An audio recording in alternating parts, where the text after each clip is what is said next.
But when, through the fault of Israeli pilots, 15 people died, as our Minister of Defense said, the rules of the game have changed. Mikhail Bogdanov is Putin's man in the Middle East, the Kremlin's Middle East envoy and Deputy Foreign Minister of Russia. We met him at the Dialogue of Civilizations Rhodes Forum for a rare, in-depth and no-holds-barred interview. Mr. Bogdanov, last month in a tragic incident, the Syrian army shot down a Russian plane. Why did Russia blame Israel?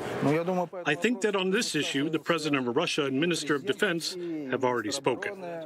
So I think on my level, as a diplomat, I would be uncomfortable to comment on the issues that are related to certain military matters. One theory is that Russia has decided it's time to end Israel's freedom over the skies of Syria. Let me say again that I do not represent the Ministry of Defense. So if you have questions on this matter, you need to address them to the Russian Ministry of Defense. You say you don't speak for the Russian Defense Ministry, but you are the envoy of the Russian president, and he says this is, quote, a chain of tragic chance events, but the Russian Defense Ministry says it reserves the right to respond.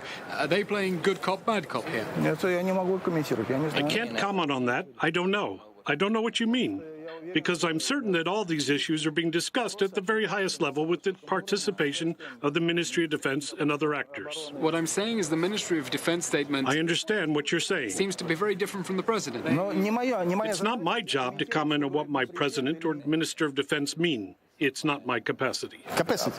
Your country has now delivered the S-300 batteries to Syria, something Israel has vigorously resisted for many years. Does Russia understand Israel's security concerns? Of course we do. Therefore, for many years, despite requests from the Syrian authorities, there were even agreement and prepayments, and people were prepared. We didn't deliver the S-300 system precisely because the Israeli leadership asked us not to do so. But in this particular case, the rules of the game were violated, so the rules of the game have changed. The rules of the game were violated when Israeli pilots used a Russian aircraft for cover, knowing how it threatened the Russian crew.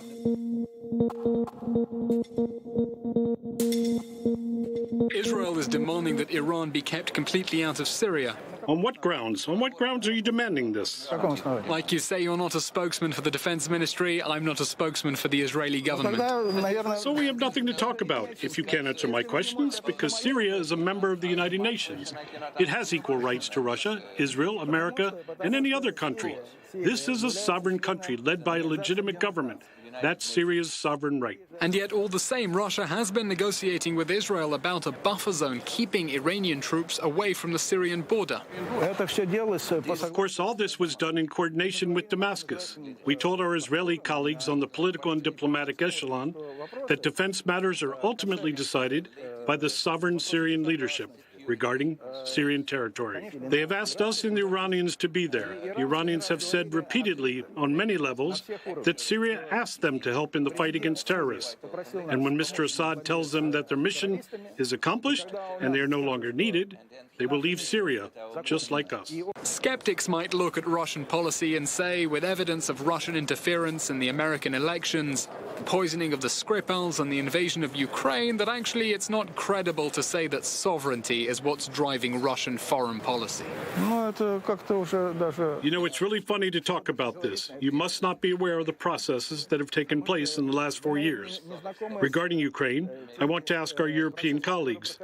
There were elections, and we were only waiting to implement that agreement between the legitimate president and the opposition, which was guaranteed by Germany, France, and Poland. Did it happen? Where are these guarantees? Where are these elections? And where is the legitimate president? And you are talking about credibility?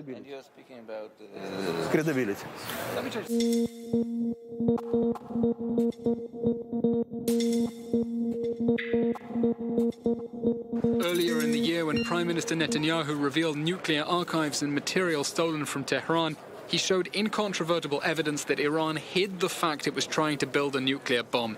Does that concern you? I'm telling you again, no. Maybe it's part of the information warfare, but speaking seriously, the Israeli leadership told us later that there were 3 days for these sites to be cleared and concealed. If that's the case, Israel should have taken a different approach and not worked with journalists and with what we call megaphone diplomacy. But say seriously, let's check this now, today, not in New York.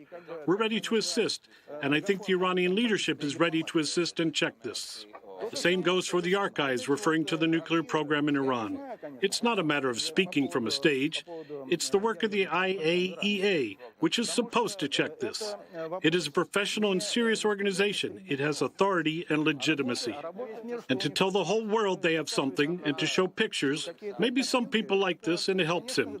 Maybe it's intended to score points and for internal consumption. But if you're talking seriously, this issue has to be dealt with at the professional level.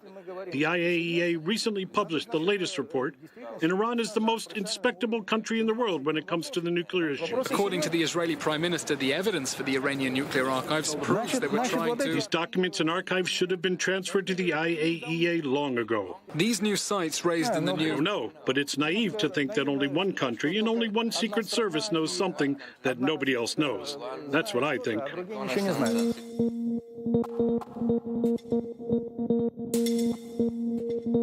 If the Israeli leadership appeals to the United Nations on Iran, it has to appeal to the United Nations on Palestinian issues too.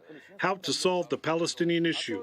Israel is not doing what it should be doing, according to the Security Council and the Security Council resolution. Do you think the policy changes of the Trump administration could have a positive, constructive effect in the Middle East? I think, on the contrary, the new U.S. administration is working to undermine the legal basis for resolving the Palestinian-Israeli conflict, and on the basis of establishing 2 states that would live more or less in peace and secure conditions with each other. They're destroying what previous administrations did, for which the Americans, Israelis, and Palestinians won Nobel Peace Prizes. Mr. Bogdanov, you've spoken to both sides. If Israelis and Palestinians renew negotiations and it turns out they can't reach a deal, what should Israel do? I don't know. Many Israeli officials told us the best thing is direct dialogue with the Palestinians. We agree with this logic. Moreover, if you know, President Putin proposed a meeting 2 years ago between the Israeli Prime Minister and President Abbas in Moscow without preconditions. But unfortunately, our Israeli colleagues rejected this effort for direct talks at the highest level and to try to move this point from an impasse.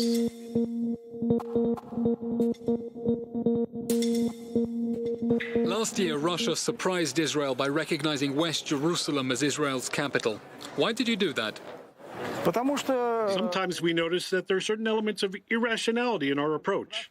As you know, many years ago, we gave early recognition to a Palestinian state on the 1967 lines with the capital in East Jerusalem. And we asked ourselves a question: what about West Jerusalem? If we say East Jerusalem is the capital of a Palestinian state, then logically, West Jerusalem would be the capital of Israel. Every day I went from Tel Aviv to Jerusalem in order to meet the leadership of Israel. Therefore, it was logical to come to the conclusion that East Jerusalem, how you say, God willing, would be the capital of Palestine, and West Jerusalem would be the capital of Israel. Logic.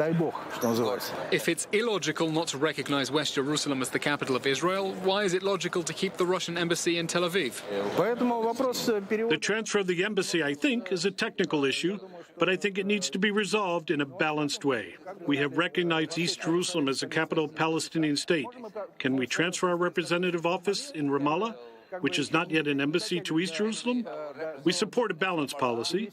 If we transfer our embassy to West Jerusalem, which we recognize as the Israeli capital, what should we do with East Jerusalem, which we have recognized as the Palestinian capital? Okay, Mr. Bogdanov, when are we seeing you next in Israel? I hope that quite soon. Hopefully. Thank you very much. Thank you.